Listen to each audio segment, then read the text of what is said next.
have. So let's jump into the game. Once again, losing the previous game, but overall, good series for Grubby so far. Here he is in the bottom position in blue colors. It is the best Protoss, or formerly best Protoss in the Netherlands. It is Grubby. Very focused on the screen. And spawning at the top left-hand side for easy visualize. Once again, put your hands together for Sjaak. I really love how Sjaak is always looks so damn excited about the games. I mean, there's a difference here between these two guys. Even visually, if you take a look at them, Grubby very concentrated, very focused on what he's doing. Sjaak, of course, also, but you can see the fire in his eyes. You can see the flame, how excited he is to play on the big stage and to make a name for himself. And he is making a name for himself. That's the cool thing about it, of course. And he looked really good yesterday once again, like we mentioned. Once again, we have the 11 gauge from Grubby. Yep. He might be going for an aggressive push once again with the 3 gates. It did work in game number 1, despite Sjaak opening up with DTs. It's going to come down to Sjaak's opening. Sjaak opened with a very common 13 gate, I think. Yes, he did. And Grubby probably is going to Chrono Boost 2, maybe 3 times into his Nexus, and then devote the rest of his Chrono Boost into the Warp Gate research. I think this is his last Chrono Boost on the Nexus, if I'm reading things correctly. Double gas opening for both players, however. In game number 1, he put a lot of Chrono Boost in the Cybernetics core to really get that Warp Gate out early on. Of course, when you open up with the Gateway slightly earlier, you can get a slight Stalker advantage at some points, and one extra Stalker can make the difference in those situations.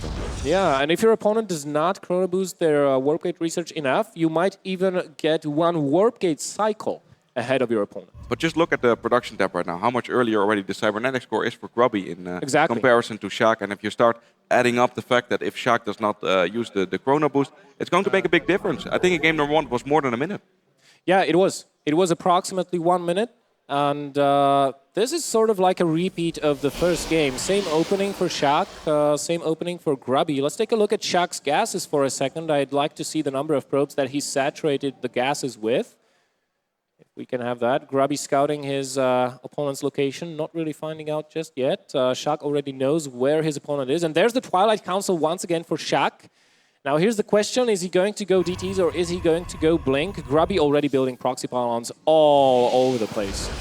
Oh, Sjaak, as far as I know, is not a one-trick pony, so I'm expecting him to mix it up a little bit. I would be surprised if we see the DTs once again, but else it could be a repeat from game number 1 because it looks very similar on the production tab so far. But only time will tell. Here's the thing, I am not entirely sure that Sjaak is confident in going DTs versus Grubby. But you wouldn't have gotten Mothership. I mean Blink. No, he's going for it. He's going for it. He's going for DTs. He's going for the DTs, yes. That's the point I was trying to make, but I misspoke. I don't think Sjaak is entirely confident in going Blink Stalkers versus Grubby because he knows Grubby's micro is way better in terms of Blink Stalker wars than his is. So once again, this is exactly as the first game. The only difference is we have more pylons on the map, pretty much. No, but you can never have enough pylons on the map, especially on a map like this. Let's see if Sjaak does the probe pull once again, because that's going to once again give Grubby a really good... Yep. He's putting the probes again, and Grubby's like, oh wait, didn't I see... Deja vu. Deja vu. Oh, this is huge. He doesn't lose the Mothership core right now. He's going to trigger the photon overcharge in just a second here. There we go. But already forces the Stalkers back. Already once again you can see the reaction for Grubby is alright. He makes the robotics facility upon seeing the probe pull. He knows what's going on, and it does look like Sjaak is building a pylon in Grubby's base though. Yeah, he is, and Grubby sees the probe. So he knows there could be pylons around. He's gonna be a little bit too late again. Exactly like last game, there's going to be 2 DTs. The robotics facility is going to finish. But let's take a look at where the pylons are positioned. He's double powering the robo facility, but I don't think this will be in time. Nope. Now it's going to go. Yeah, I think Sjaak will be able to kill the robo facility before that observer is out. 2 DTs swiping away, even the probe helping out. It's going to go down. Once again, no detection for Grubby. He's trying to remake another robo facility at the top of the map. It's pretty much out of the way. And if we can take a look at Sjaak's base, there we go. You can see that he's also losing a lot. So this is very much a repeat of game number 1. And Grubby was like, well, if something works, don't fix it. And he's making another robotic facility on the map, and I think that might be the 2-time win with that strategy. He still has 200 minerals left. He's saving some of his probes. Will he have enough supply to make an observer? That's going to be a little bit tricky, but he can make 2 pylons after this. Yeah, but Sjaak, you know, he cannot warp in any more DTs. Nope. The most he can warp in is a Zealot. Still has supply to do it, but that wouldn't reward him much. There goes the Observer being produced from the Robo facility. Yep. I think this time around, Grubby will take the game once more, and in a very comfortable fashion now that he's found a good way to counter Sjaak's opening.